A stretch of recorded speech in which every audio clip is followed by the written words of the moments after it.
Welcome to Dark Secrets of True Crime. Tonight, we will dive into one of America's most terrifying unsolved cases, the Zodiac Killer. If true crime mysteries captivate you, subscribe now and join us as we explore the darkest corners of history. Let's begin.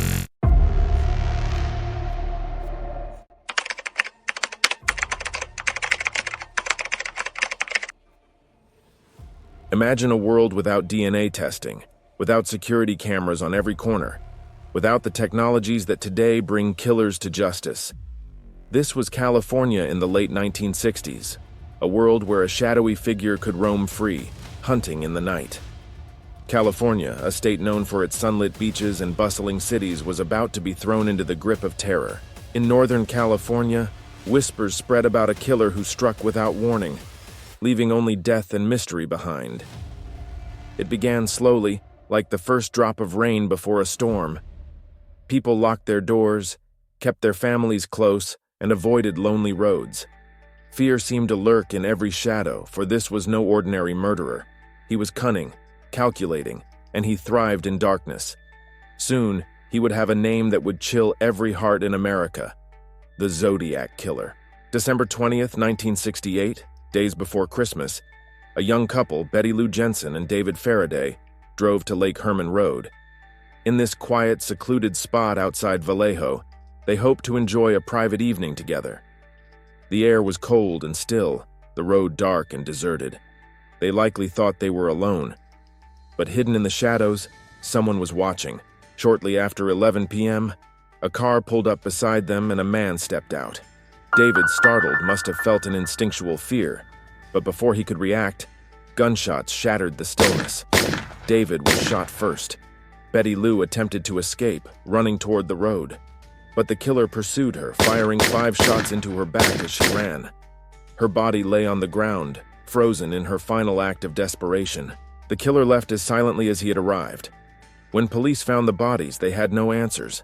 There were no clues, no fingerprints, no evidence left behind. Only the lifeless forms of 2 teenagers whose lives had been snuffed out in an instant. The brutality of the crime shocked the town and ignited whispers of a madman stalking the night.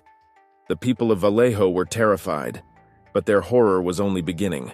Months passed, and just as people began to feel safe again, he struck once more. It was the night of July 4th, 1969. Fireworks lit the sky, and Americans celebrated independence.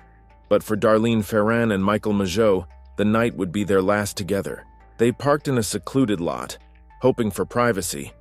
But as they sat in the car, headlights suddenly filled their rearview mirror. The light was blinding, creating a sense of panic as the stranger's car parked right beside them. The man stepped out, his dark silhouette outlined against the bright headlights. He approached with eerie calm, and within moments, shots rang out in the quiet lot. Darlene died instantly, and Michael was left barely clinging to life. Before he lost consciousness, he caught a glimpse of the man, a dark-clad figure with an unsettling sense of composure. This was no random attack. It was methodical, cold, and deliberate. For the second time, the Zodiac left the scene without a trace. Yet Michael Mageau would survive, and his description of the killer was haunting. A calm man with dark clothing who acted with calculated precision. Vallejo was plunged into fear once more. The Zodiac was beginning to reveal his true nature, a shadowy figure who didn't just kill, but seemed to relish the control, the terror, and the chaos he unleashed.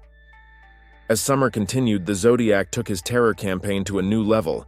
He didn't just want to kill, he wanted the world to know, to fear him. In July of 1969, he began sending letters to local newspapers. In chilling, childlike handwriting, he taunted the police, ridiculed their efforts, and boasted about his kills. Each letter was signed with an odd symbol, a crosshair, a target. He referred to himself as the Zodiac, a name that would become synonymous with fear. In his letters, he demanded that they be published on the front page. "I like killing people because it is so much fun," he wrote in one letter, a line that would haunt readers for years. His letters weren't just confessions, they contained cryptic ciphers, taunting the public and the police to solve his puzzles. It was as if each murder, each message, was part of a sinister game he was playing, one where he held all the cards. The Zodiac had transformed into something far more terrifying. A killer who was both a murderer and a master manipulator. Over the years, several suspects emerged, each one seemingly connected to the Zodiac in disturbing ways. Arthur Lee Allen was a local oddball with a violent past. He wore a Zodiac brand watch and had been seen behaving suspiciously. But despite the circumstantial evidence, the case against him never stuck. Another suspect was Richard Gaikowski, a journalist with a resemblance to the Zodiac sketch and a mysterious presence that unsettled investigators. But he too slipped away as a suspect. And there was Lawrence Kane, a man with a history of criminal behavior and a dark personality that fit the Zodiac's profile, yet his guilt could not be proven either. Each suspect cast a shadow, each one left investigators wondering, but none of them could be pinned as the Zodiac. It was as if the killer had carefully woven his web, staying just out of reach, hiding his identity with a master's skill. Decades have passed, yet the Zodiac Killer remains a ghostly legend, an unsolved mystery lurking in America's collective memory.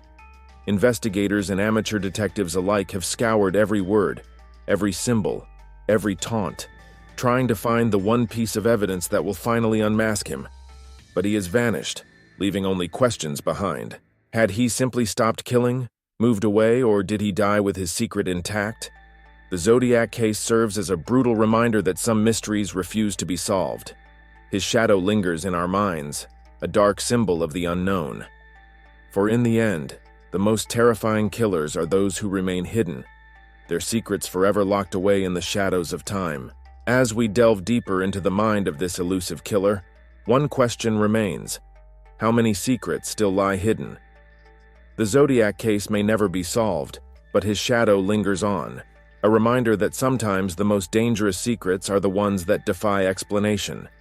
The Zodiac Killer's mystery remains unsolved, leaving us with questions that still haunt the shadows. If you enjoyed this video, please like, comment, and subscribe.